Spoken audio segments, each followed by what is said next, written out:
Ibnu Abbas radhiyallahu taala anhu, beliau pernah mengatakan, janganlah kalian berbuat zalim pada semua bulan tersebut.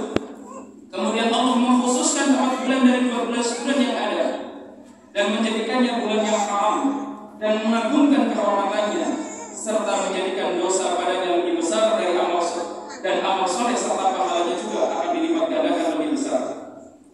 Syekh Abdul Rahman As-Sa'di rahimahullah ta'ala juga memaparkan 2 makna dalam ayat tersebut, yakni surah At-Taubah ayat 36. Salah satu di antaranya beliau mengatakan bahwa sesungguhnya ini merupakan larangan terhadap mereka dari berbuat kezaliman dalam 4 bulan tersebut.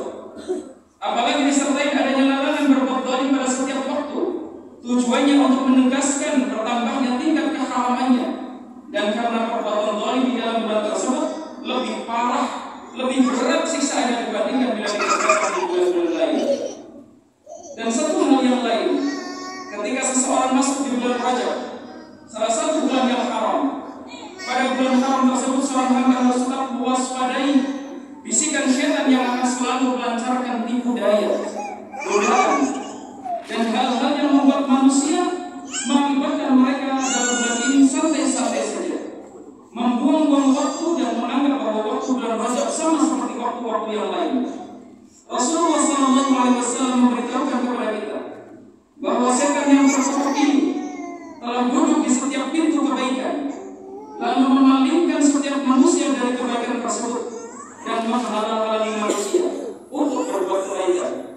Rasulullah SAW dalam sebuah riwayat hadis riwayat Ahmad dalam musnadnya disebutkan, Inna syaitana qa'ada li bani Adam bi tariqihi. Sesungguhnya syaitan akan senantiasa duduk di sisi anak Adam dalam jalan-jalan kebaikan yang ia akan lakukan. Qa'ada lahu bi tariqil Islam. Suatu ketika syaitan duduk di samping dia pada jalan pintu Islam. Faqala, lalu syaitan berkata, ataslim wa tadaru dinak wa dina abaik.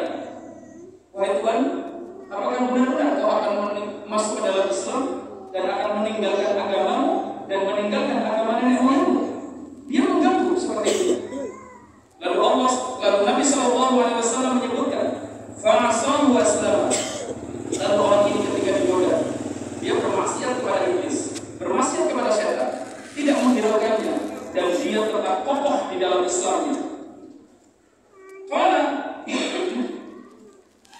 Lalu diriwayatkan wa qa'ada lahu bi tariqil hijrah.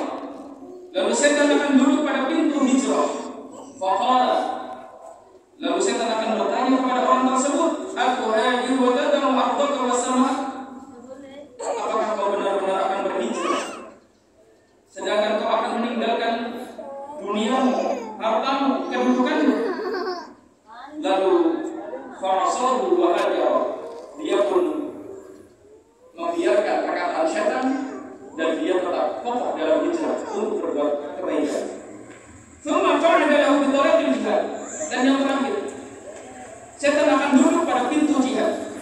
Wa huwa jihadun nafsi wal mali. Dan itu adalah jihad, berperang di jalan Allah dengan jiwanya dan hartanya. Faqala, yuqatilu fatuqtal.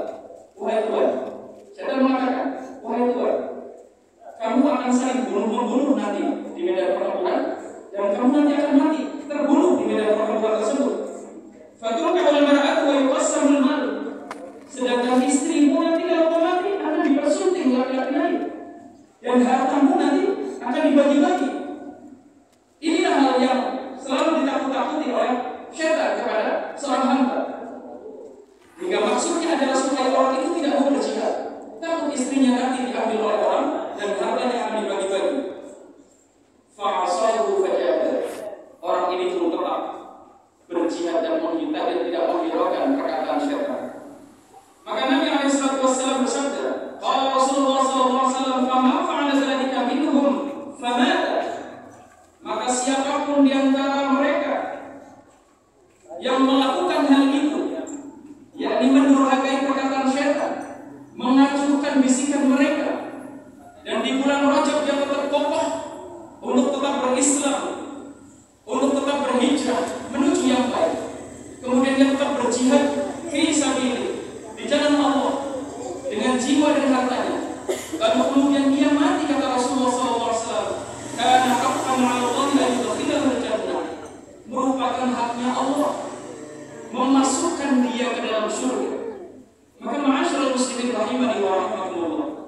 Bulan Rajab akan terus berjalan dan begitu cepat akan berlalu dan meninggalkan kita. Maka gunakanlah kesempatan ini dengan